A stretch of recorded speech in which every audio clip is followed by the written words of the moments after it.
The Intersystem Academy for Harmonious Species Integration occupied a space station so ludicrously massive that it had its own weather patterns. Well, carefully controlled atmospheric phenomena that the marketing department insisted on calling weather patterns because it sounded more prestigious. The station orbited a politically neutral moon, which itself orbited a politically neutral planet, which itself existed in a politically neutral star system that had been specifically chosen because absolutely nothing interesting had ever happened there. Perfect for education. For 300 standard cycles, the Academy had served as the premier institution for molding the galaxy's youth into proper, civilized, cooperative members of interstellar society. Students from 700 species studied together, played together, and learned to navigate the complex social dynamics of a universe where your lab partner might breathe methane and communicate through color-changing skin patterns. The Academy's success rate was impressive. Only 12 major diplomatic incidents in 3 centuries, and most of those involved the Zinthori, who really should have mentioned that their mating season made them temporarily psychotic. The faculty prided themselves on their ability to handle any species, any temperament, any cultural quirk the galaxy could produce. They had protocols for lithium-based life forms, procedures for beings who existed in 17 dimensions simultaneously, and special accommodations for species whose life cycle included a phase as sentient gas. They had seen everything, which made their decision to accept a student from Earth either remarkably brave or catastrophically stupid. Time would tell. Time always did, usually while laughing. Earth. Deathworld 7 on the official registry. Quarantine status, absolute. Recommended observation protocol. From a significant distance, preferably from behind something solid. The planet had been flagged by every survey team that had gotten close enough to scan it, and their reports read less like scientific documents and more like horror stories shared around a campfire. Gravity that would crush most species into paste. An atmosphere that was technically breathable, but contained enough oxygen to be mildly flammable. Weather patterns that included water falling from the skies with enough force to be weaponized. And the life forms. Oh, the life forms. The dominant species called themselves humans, and they had done what no rational species should be able to do. They had survived. Not just survived, but thrived on a planet that seemed actively designed to kill them. They had conquered their world through a combination of persistence, spite, and what the xenobiologists politely termed an alarming disregard for reasonable self-preservation. But the galactic community prided itself on inclusivity. After decades of debate, committees, subcommittees, and committees organized specifically to argue about the subcommittees, a decision had been reached. Earth would be allowed to send 1 student to the Academy. 1. As a test. To see if humans could be civilized, or if they would do something horrifying like eat their classmates or explode. The human delegation had accepted with what the diplomats described as suspicious enthusiasm. Professor Kilnix stood at the main entrance of the Academy's primary educational complex, all 4 of his hands clasped behind his back in a pose he believed conveyed authority. As a Telvari, his species had been guiding galactic education for millennia, and he was not about to let some Deathworld primitive disrupt his carefully maintained institution. He had prepared. Oh, how he had prepared. The humans' dormitory had been equipped with gravity generators tuned to Earth specifications. The atmospheric mixture had been precisely calibrated. Medical staff had been briefed on human biology, insofar as the limited data allowed. Security protocols had been established. The human would be monitored, studied, and carefully guided towards civilized behavior. Everything was under control. The transport shuttle arrived precisely on schedule, because even Deathworlders apparently understood punctuality. The airlock cycled, and Professor Kilnix prepared himself to meet whatever horror evolution had sculpted on that nightmare planet. A girl walked out. She was small, barely reached chest height on a standard Telvari, which made her positively diminutive by galactic standards. Soft features, no visible armor plating or natural weapons, limbs that looked fragile enough to snap in a stiff breeze. She wore what the briefing had called typical Earth adolescent attire. Some sort of cloth covering her torso with a faded image of what might have been a predator's face. Lower limb coverings that had been deliberately torn for reasons the xenoanthropologists were still debating, and foot coverings that looked more decorative than functional. A bag hung from one shoulder, probably containing whatever primitive tools her species found necessary for education. She smiled at Professor Kilnix, and he noticed her teeth were mostly flat with only slightly prominent canines, practically herbivorous. "Hi," she said, in perfectly accented galactic common. At least the humans had bothered to teach their delegate the proper language. "I am really excited to be here. Thanks for having me." Professor Kilnix felt his anxiety drain away. This was no monster. This was a child, barely threatening enough to disturb a Fluffnarian bunny analog.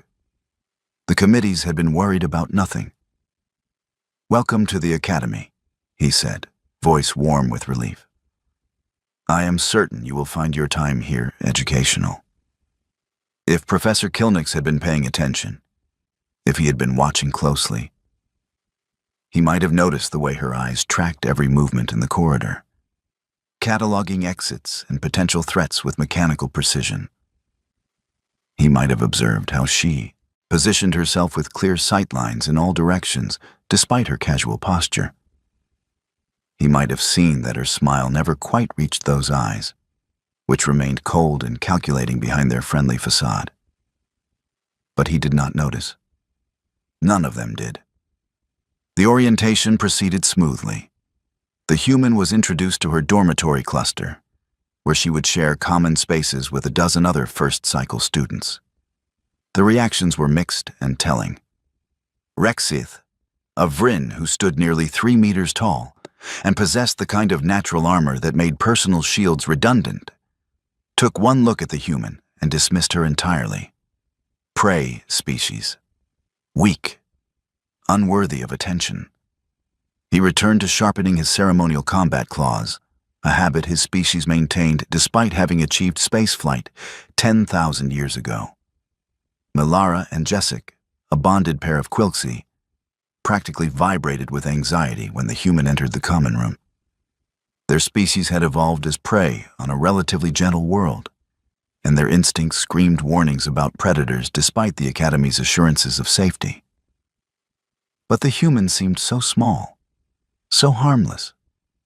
They relaxed marginally, though Melara kept one eye stalk pointed at the newcomer at all times. Zorthen, who existed as a collective consciousness distributed across 7 crystalline bodies, found the whole situation amusing.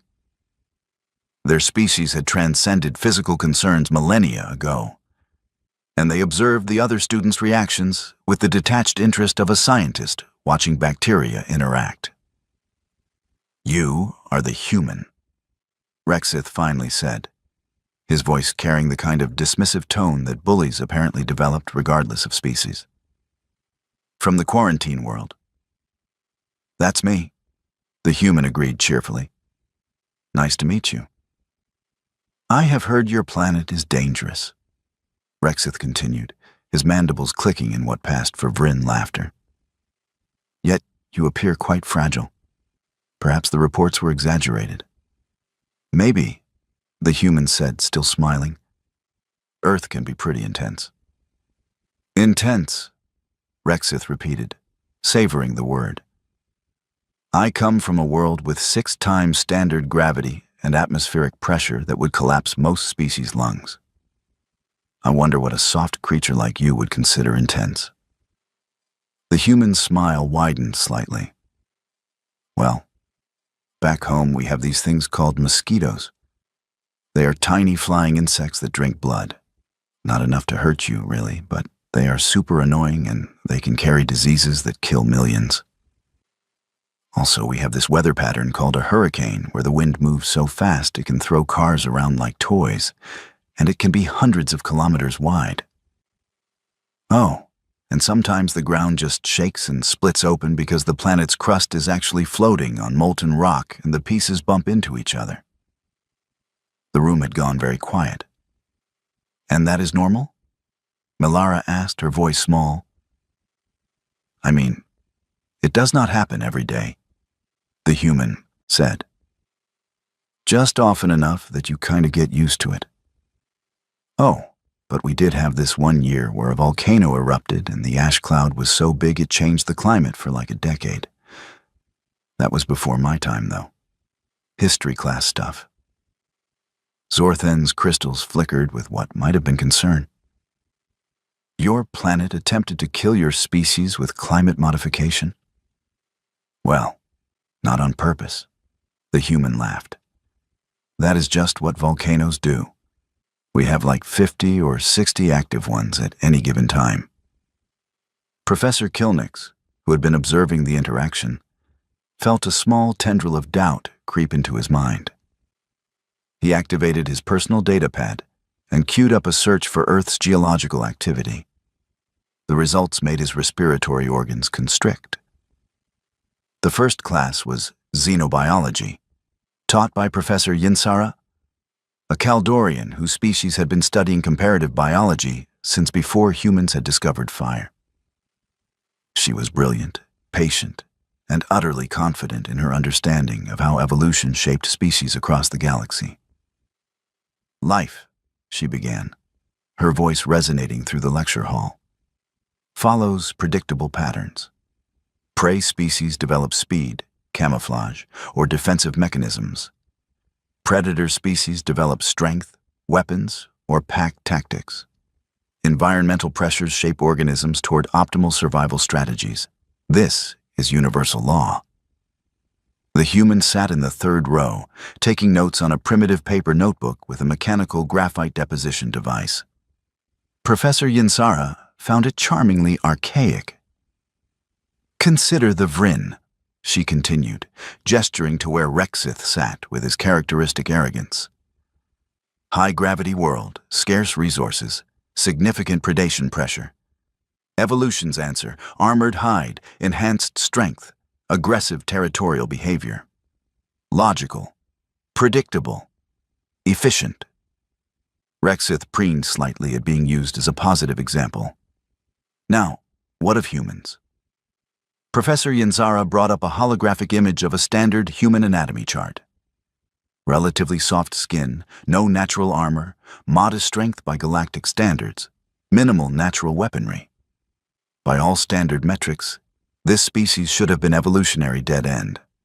Prey, at best. The human raised her hand. Yes, dear? Professor Yinsara said warmly. Just a clarification question, the human said. When you say minimal natural weaponry, are you counting our endurance hunting capabilities? Because humans can run for hours without stopping. We literally used to chase prey until it collapsed from exhaustion. It is called persistence hunting. Professor Yinsara's facial tendrils twitched. Hours? Without rest? Oh, sure. Some humans do these things called ultramarathons where they run for like 100 miles. Takes most of the day, but it is doable. Our ancestors could track wounded prey for days if necessary. We just kept following until it died. The class was staring now. Melara had wrapped her tentacles around herself in a self-protective gesture. That is atypical for a prey species, Professor Yinsara admitted. Well, we are not really prey species, the human said. We are apex predators, pretty much the top of the food chain on Earth. I mean, there are some things that can kill us, like sharks or bears or crocodiles, but usually only if we are being careless. Mostly, we are the scary ones. Apex predators, Rexith scoffed. You are barely larger than a quilxie. What could you possibly hunt? Mammoths, mostly, the human said casually. At least our ancestors did.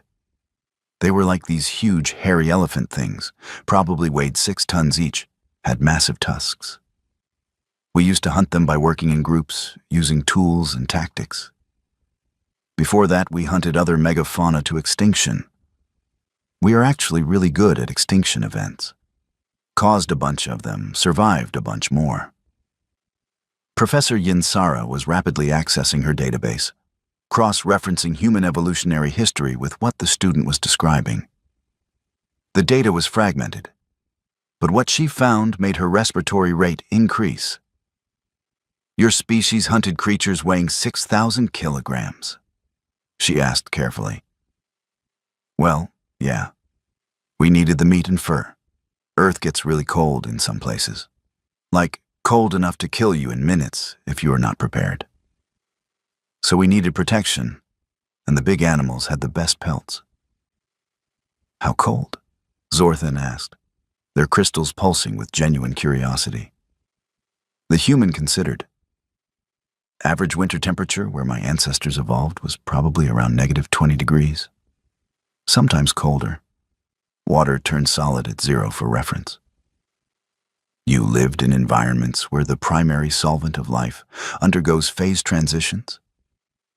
Professor Yinsara's voice had climbed an octave. And this was considered normal? I mean, we invented insulated clothing and heating systems pretty early on, the human said. Problem solving is kind of our thing. When the environment tries to kill you, you adapt or die, and humans are very good at not dying. The professor made a note to substantially revise her lecture materials. Lunch in the Academy's massive cafeteria was an exercise in cultural exchange. With 700 species represented, the food services had been designed to accommodate practically any dietary requirement. Crystalline species had mineral supplements. Energy beings had specialized radiation booths. Carbon-based life forms had options ranging from photosynthetic nutrients to various forms of organic matter. The human approached the serving area with her tray, examining the options with interest. She selected what appeared to be a protein synthesized to approximate Earth-standard meat, some vegetation that had been analyzed as compatible with human digestion, and what the menu described as a beverage approximating Earth-standard water, but purified of dangerous minerals. Then she reached into her bag. "What is that?" Malara asked nervously, eyeing the small container the human had produced. "Hot sauce," the human said cheerfully. "They tried, but the food here is kind of bland. No offense to the cooks." "What does it do?" Jessica asked. "Makes things spicy, adds flavor." The human opened the container and applied a small amount to her protein. The pungent aroma made several nearby students' eyes water. "Is that a toxin?" Rexith demanded, his nose slits flaring. "I mean, technically capsaicin triggers pain receptors," the human admitted. "It makes your mouth feel like it is burning. But humans like that sensation. We bred plants specifically to be more painful to eat." "You consume pain for enjoyment?" Professor Kilnix, who had been observing from a nearby table, felt his concern returning with renewed vigor. "Sure. Pain reminds you that you are alive, right?" The human took a bite and smiled despite her eyes watering slightly.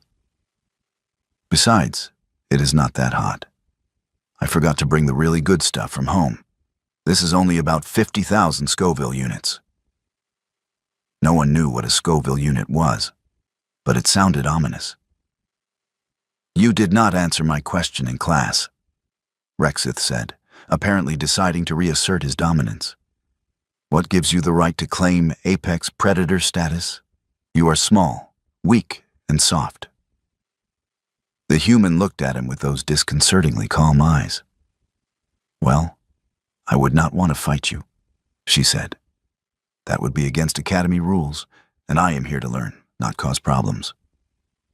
"That is not an answer." "Okay, honestly, humans have advantages that are not obvious. Our eyes, for example. She pointed to her own. Binocular vision, excellent depth perception, can track fast movement. We are really good at seeing things, and our hands have precision grips that let us manipulate tools with extreme accuracy. Plus the endurance thing I mentioned. And our brains are wired for pattern recognition and tactical thinking. We can predict what other animals are going to do and plan around it. All species have brains, Rexith growled. Sure, but human brains are weird. We can override our survival instincts with logic. We can make ourselves do things that scare us because we understand why it is necessary. And we are really good at cooperation. Like, scary good. We can coordinate in groups to accomplish things that would be impossible individually. This is standard pack predator behavior. Rexith dismissed. Maybe, but we take it further. We can cooperate with complete strangers, even different species. We can create social structures with millions of individuals working toward common goals. And when we decide something needs to be done, we are incredibly persistent. Like, we shot ourselves into space using controlled explosions before we really understood the math properly. Just decided we were going to do it and kept trying until it worked. Zorthan's crystals flickered rapidly. You achieved space flight through trial and error? That seems inefficient. Oh, it was super inefficient. People died. But we did it. Anyway, because humans are really bad at accepting limitations. The table had gone quiet again. This kept happening. Physical education was mandatory at the academy, designed to help students maintain whatever form of fitness their species required. The gymnasium was equipped with variable gravity zones, atmospheric controlled sections, and specialized equipment for species ranging from aquatic to photosynthetic. Today's assessment was endurance-based. Each student would run at their species' optimal pace for as long as they could maintain it. The results would establish baselines for personalized fitness programs. Rexith, predictably, went first. He thundered across the track in the high gravity zone, his armored forms shaking the floor with each step. He managed 6 laps before his breathing became labored. Respectable for a Vryn, and he made sure everyone knew it. Melara and Jessic opted for the low gravity zone, their species having evolved in gentler conditions. They completed their assessment adequately, managing 12 laps before exhaustion set in. Various other species cycled through, each performing within expected parameters. Then came the human's turn. She had changed into what she called athletic wear. Thin, flexible fabric that seemed utterly inadequate for physical exertion. She stretched briefly, performing movements that suggested extremely flexible joints, then positioned herself at the starting line in the standard gravity zone. Begin when ready, the instructor called. The human started running, not quickly by galactic standards. Her pace was almost leisurely. After the first lap, Rexith snorted derisively. "Is that all?" he called out. "My grandmother moves faster." The human did not respond, just maintained her steady pace. Second lap, third lap. Her breathing remained even, controlled. 10th lap. Other students were starting to pay attention. The human had been running for nearly 20 minutes without slowing. 20th lap. The human's skin had begun secreting liquid. Clear fluid ran down her face and arms, and the instructor made an alarmed sound. "Are you injured?" she called out. "Is that blood?" "Just sweat," the human called back, not breaking stride. Evaporative cooling. Humans regulate temperature by secreting water from our skin. It is normal. "You leak?" Melara looked horrified. "When we overheat, yeah. It is actually really efficient." 30th lap. The human had been running for over 40 minutes. She had outlasted every other student by a significant margin, and she still was not stopping. Her breathing had deepened, but remained rhythmic. More sweat poured from her skin, and her face had turned a shade darker with increased blood flow. "You may stop now," the instructor said, concerned. "We have sufficient data." "I am good," the human said. "I can keep going. This is just a light jog." 50th lap. An hour of continuous running. The instructor was frantically checking human baseline data, trying to determine if this was normal or if the student was somehow injuring herself without realizing it. "Please stop," she insisted. "This is beyond requirements." The human finally slowed, then stopped. She bent over, hands on her knees, breathing deeply but steadily. After perhaps 30 seconds, she straightened up, still dripping sweat but apparently fine. "Sorry," she said. "I probably should have stopped earlier. I am just used to longer runs. I did not mean to freak anyone out." The gymnasium was silent, except for the sound of the human's breathing returning to normal with remarkable speed. "How long could you have continued?" Zorthan asked quietly. The human shrugged. "I mean, I am not in great shape right now. Maybe another hour? 2? Humans can run for like 6 or 8 hours if we pace ourselves properly. Some people do it for fun." Rexith's mandibles hung open.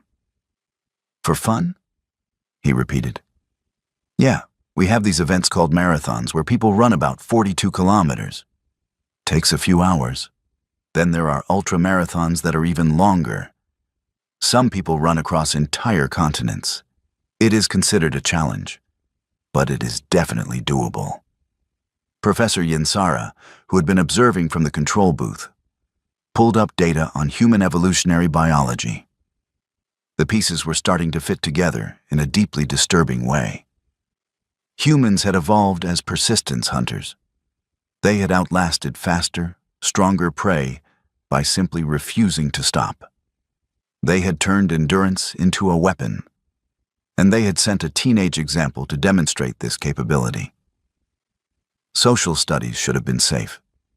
It was just comparative civilization, discussing how different species approached governance, culture, and social organization.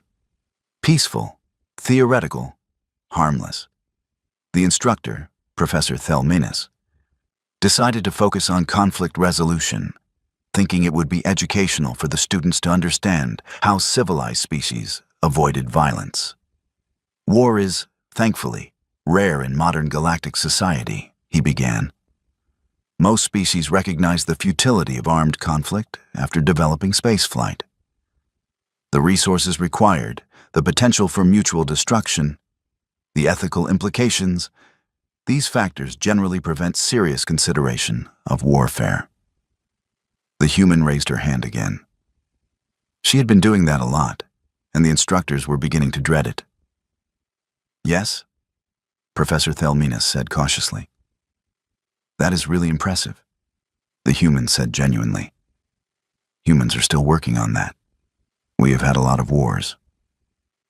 "Define a lot," the professor requested, though he was not sure he wanted to know. "Well, we have had at least one major war every century for the last several thousand years.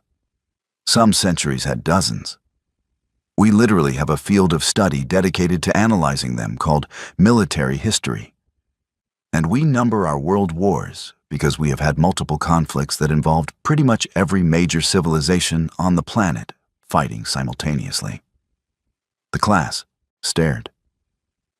"Surely you exaggerate," Professor Thelminus said weakly. "I really wish I was. We have gotten better about it recently, though. We have gone almost 80 years without a really big one. That is progress." 80 years is a long time for your species?" Zorthan asked. "I mean, it is like 3 or 4 generations. For humans, that is pretty good. We used to have wars that lasted decades. One of them went for 100 years, killed like 1/3 of the population in some regions. And you survived as a species?" Professor Thelminus was accessing his database, trying to verify these claims. What he found was fragmentary, but terrifying. Humans are really hard to kill off completely, the human said. We have survived ice ages, supervolcano eruptions, plagues that killed half our population, floods, droughts, asteroid impacts. Well, the dinosaurs got the really big asteroid. But we have had some close calls. We just keep going. You mentioned plagues? Malara's voice was very small. Oh yeah, diseases are rough. We have had several that killed millions, still dealing with some. Our immune systems are pretty robust, but evolution is an arms race, you know. Pathogens adapt, we adapt, they adapt again, keeps things interesting. Interesting, Rexith repeated flatly. You describe extinction-level events as interesting. I mean, they suck while you are living through them, the human admitted. But they make for good stories afterward. Humans love stories about surviving impossible situations. We make entertainment about disasters and wars and plagues. We have an entire genre of fiction dedicated to imagining how we would survive apocalyptic scenarios. You create entertainment by simulating species death? Professor Thelminus felt faint. Not just that.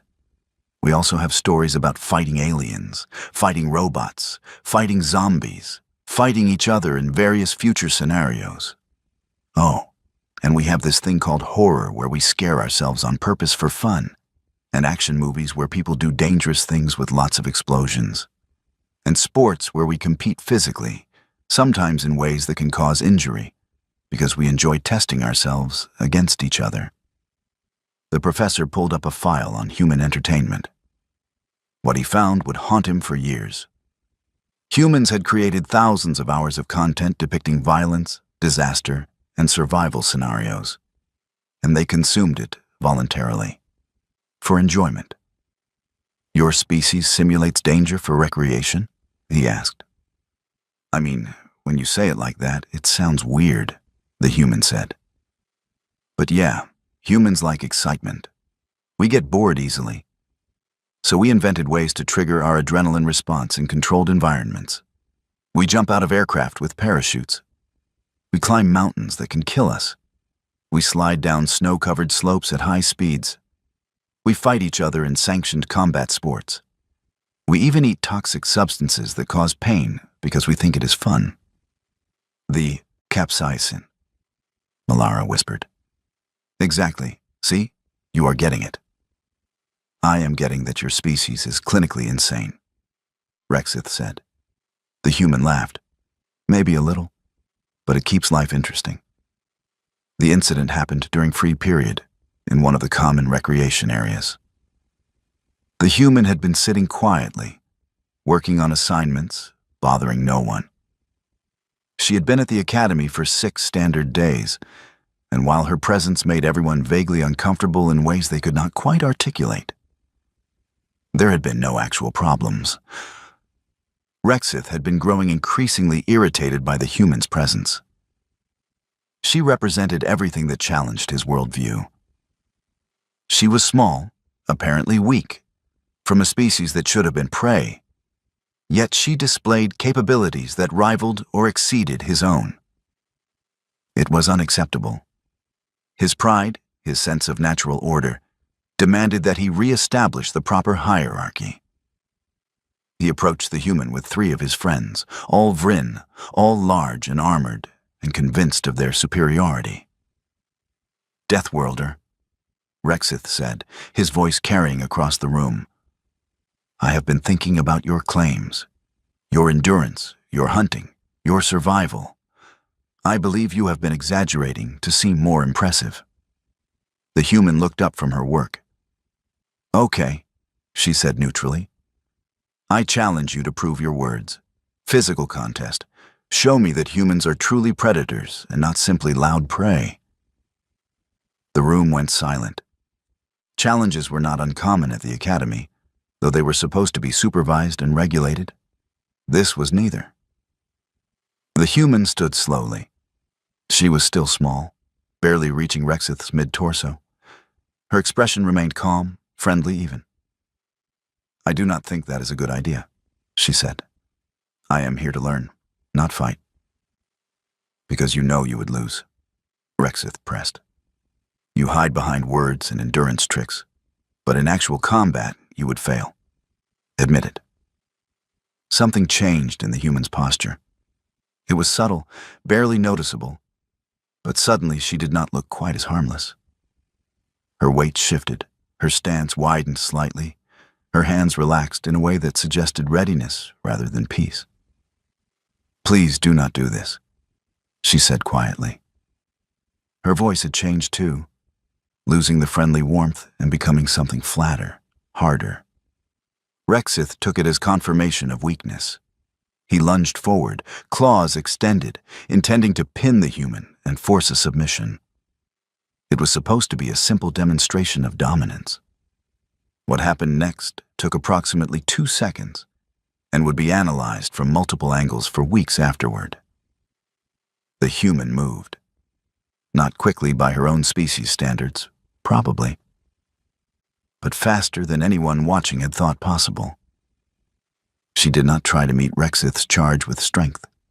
Instead, she stepped aside with minimal movement, one hand striking out to redirect his momentum. Her other hand targeted a joint in his armor, a vulnerable spot between plates that his species did not consider exploitable. Rexith found himself airborne, his own charge turned against him. He crashed into a furniture unit with enough force to crack the frame. Before he could recover, the human was there, knee positioned against his throat, hand clamped on his primary weapon arm. She had immobilized him completely. Her 3 friends rushed forward. The human noticed them peripherally, another aspect of those binocular predator eyes, excellent motion tracking, and released Rexith to deal with the new threats.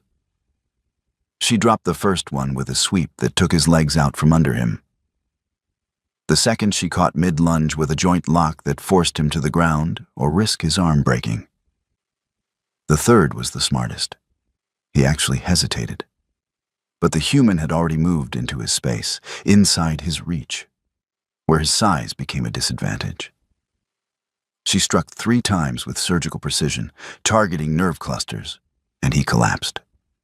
Total elapsed time from Rexith's initial lunge to the last attacker falling. 4 seconds. The human stood among the 4 Vryn, breathing slightly harder than normal, but otherwise uninjured. Her eyes swept the room, tracking every student, cataloging positions and threat levels with mechanical efficiency. The mask of friendly humanity had slipped, and what showed underneath was something ancient and terrifying. Then, just as quickly, the mask returned. She stepped back, her posture relaxing, concern crossing her face. "Is everyone okay?" she asked, her voice returning to its usual warm tone. "I did not want to hurt anyone. You are all okay, right?" Security arrived moments later, alerted by automatic sensors. They found 4 Vryn students groaning on the floor with various bruises and strained joints, and 1 human student who appeared completely unharmed and was apologizing profusely. The security footage told a story that made the reviewing faculty members feel cold. Frame-by-frame analysis revealed something incredible. The human had been holding back, significantly. Every strike had been calculated for minimum damage. She had disabled 4 opponents without causing any injury more serious than bruising. She could have done much worse. The precision required for that level of control was staggering. More disturbing was what the extended surveillance revealed. They reviewed footage from the human's entire stay at the academy. Every movement, every interaction, every casual moment. And they began to see it. The human was always aware, always positioned with clear sightlines, always knew where everyone in a room was located. Her casual friendliness was a choice, a conscious decision to appear non-threatening. But underneath it, she was constantly calculating, constantly assessing, constantly ready. She had never been in danger at the academy. Everyone else had. The emergency faculty meeting extended into the night cycle. Professor Kilnix sat at the head of the table, reviewing reports with growing horror. "She has been restraining herself," Professor Yinsara said, her voice shaky. "Every interaction, every physical activity, every social situation. She has been deliberately limiting her capabilities." "The incident in the recreation area," Professor Thelminas added. "She disabled 4 mature Vryn in seconds. But medical analysis shows she could have killed them just as easily. She chose not to." "Chose not to," Professor Kilnix repeated. "Voluntary restraint. She could have been dangerous at any time, but decided not to be." "Is that not a good thing?" one of the junior instructors asked. "It is terrifying," Professor Yinsara said. "Predators who cannot control themselves are dangerous but predictable. Predators who choose to be harmless are something else entirely. It means they understand social structures, consequences, long-term planning. It means they are more intelligent than we assumed." "We should review what we know about humans," Professor Kilnix said, pulling up compiled data. "Let us see what we missed." The list was extensive and damning.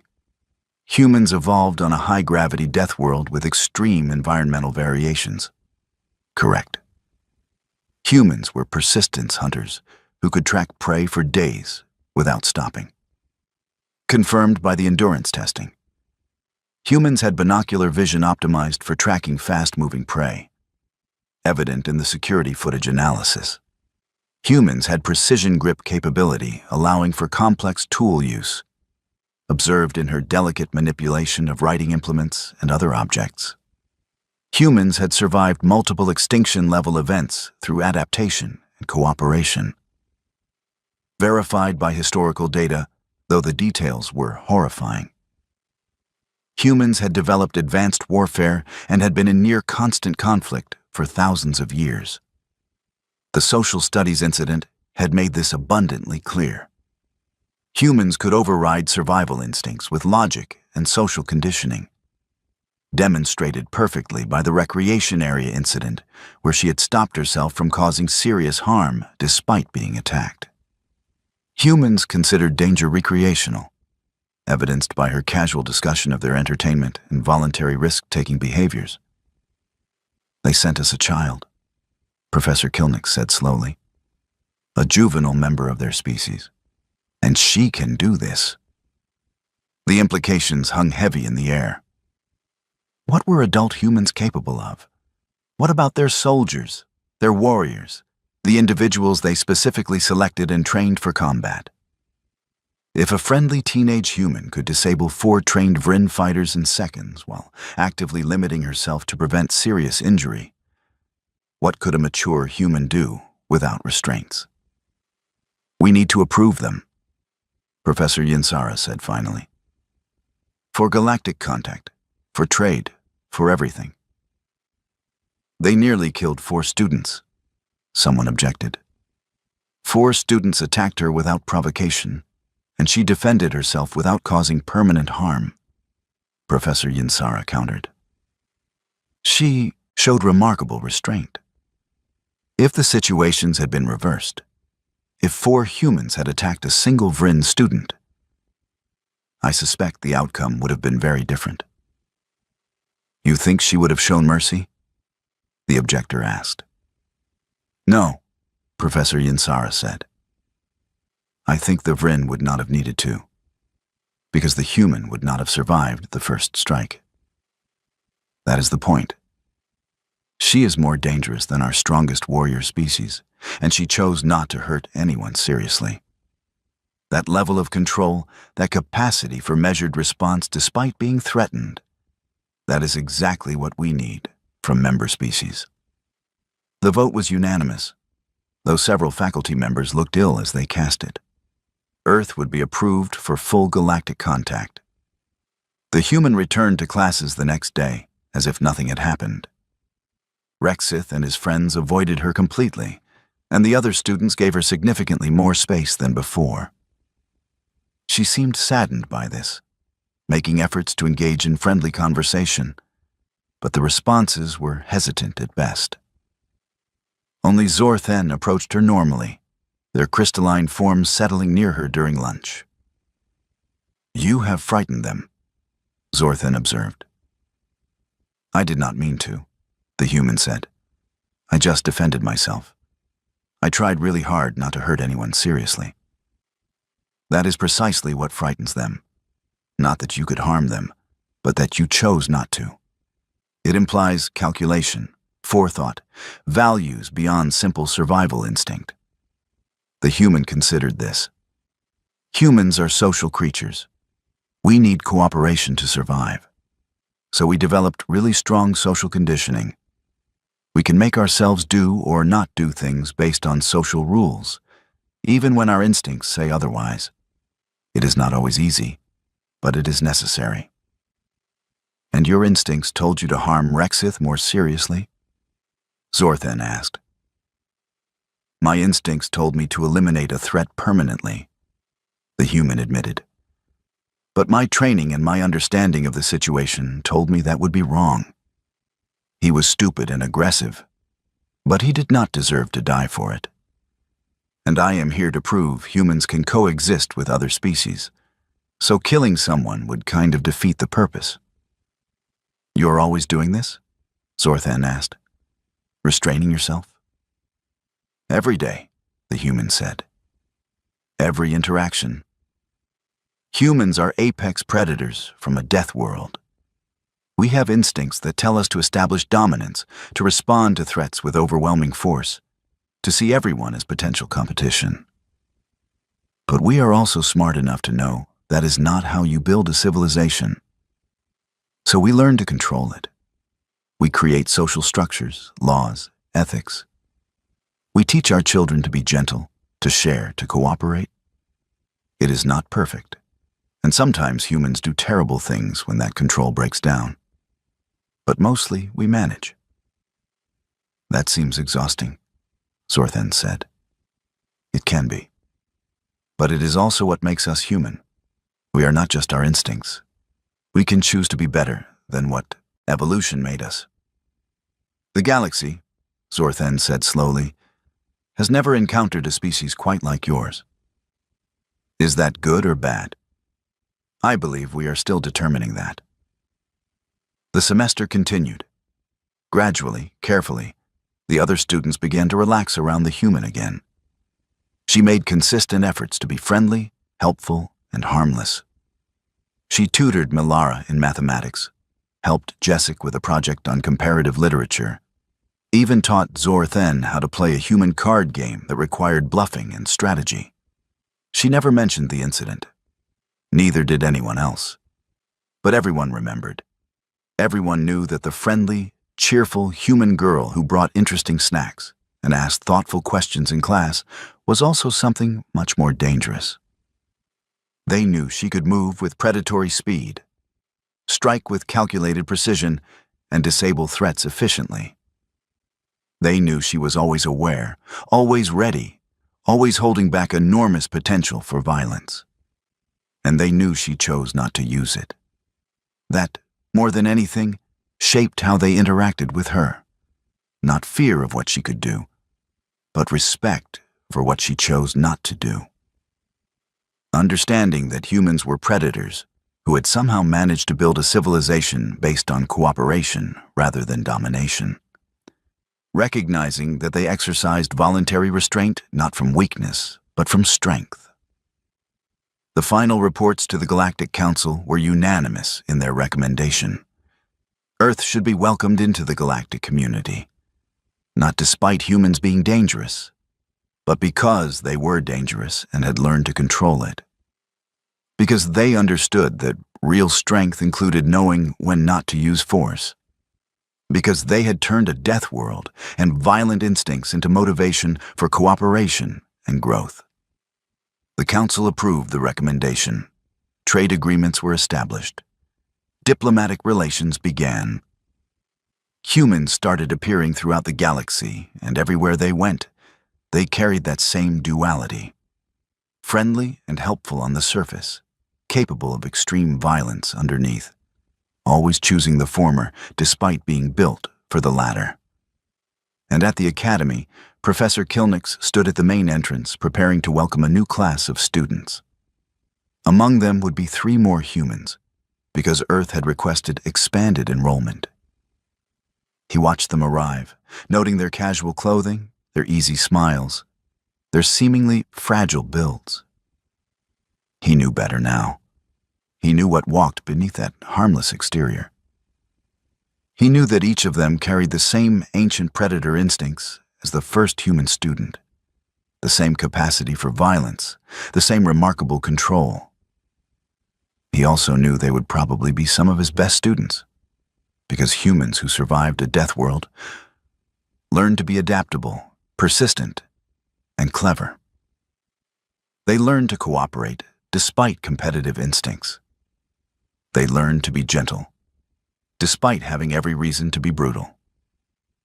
As the new human students entered the academy, chatting and laughing and looking utterly harmless, Professor Kilnix felt that now familiar mixture of anxiety and respect.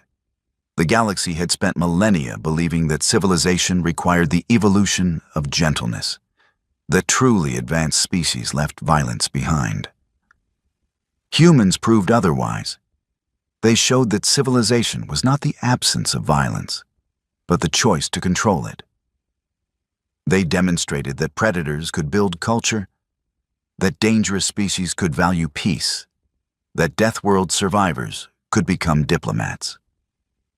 And perhaps most importantly, they reminded everyone that looking harmless and being harmless were very different things. The human students settled into their first class, pulling out their primitive notebooks and mechanical writing implements. Professor Kilnix began his introductory lecture, and one of the new humans raised her hand with a question. He braced himself and called on her, wondering what terrifying aspect of human existence he was about to learn. "Is there a cafeteria nearby?" she asked cheerfully. "I forgot to eat breakfast, and I am starving." Professor Kilnix directed her to the dining facility, and the class continued normally. Just another day at the academy. Just another group of students from across the galaxy, learning together, growing together, preparing for futures among the stars. Except now those students included humans, and the galaxy, despite its initial fears, would be better for it, even if they still had no idea how to properly season food.